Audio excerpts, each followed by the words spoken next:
Sebuah pesawat latih jenis capung dilaporkan jatuh di kawasan pemukiman warga di Desa Benteng, Kecamatan Ciampea, Kabupaten Bogor, Jawa Barat, pada Minggu pagi, 3 Agustus 2025, sekitar pukul 9 waktu Indonesia Barat. Dalam insiden tersebut, 1 orang dilaporkan meninggal dunia di lokasi kejadian. Korban meninggal yakni Marsekal Pertama Fajar Adrianto, mantan Kepala Dinas Penerangan TNI AU atau Kadis Penau. Sementara 1 korban lainnya dalam kondisi kritis dan telah dilarikan ke Rumah Sakit TNI AU Atang Senjaya, Bogor. Pesawat diketahui lepas landas dari Pondok Cabe, Jakarta Selatan, dan jatuh di wilayah Ciampea, yang berada sekitar 15 hingga 20 km dari Lanut ATS Bogor. Seorang saksi mata bernama Enjat Sudrajat mengatakan bahwa sebelum jatuh, pesawat tampak terbang rendah dan sempat berputar-putar di atas pemukiman.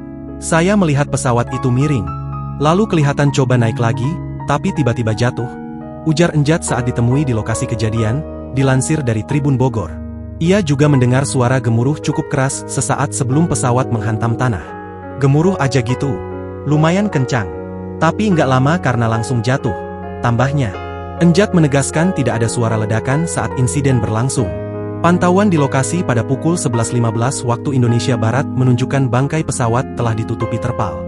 Garis polisi dipasang di sekitar area jatuhnya pesawat untuk mengamankan lokasi, sementara petugas TNI dan Polri tampak berjaga. Warga sekitar pun tampak berbondong-bondong mendatangi lokasi untuk melihat langsung peristiwa yang menghebohkan itu. Sementara itu dikutip Kompas.com, pihak TNI Angkatan Udara menyebut, pesawat latih yang ditumpangi Marsma Fajar Adrianto dalam kondisi baik. Kadis Penau Marsma I Nyoman Suatnyana mengatakan, sebelum terbang, kondisi pesawat telah dicek dan dipastikan dalam keadaan baik. Pihak TNI AU sampai saat ini masih belum bisa memastikan penyebab insiden yang membuat pesawat itu jatuh di Ciampea, Kabupaten Bogor, Jawa Barat itu.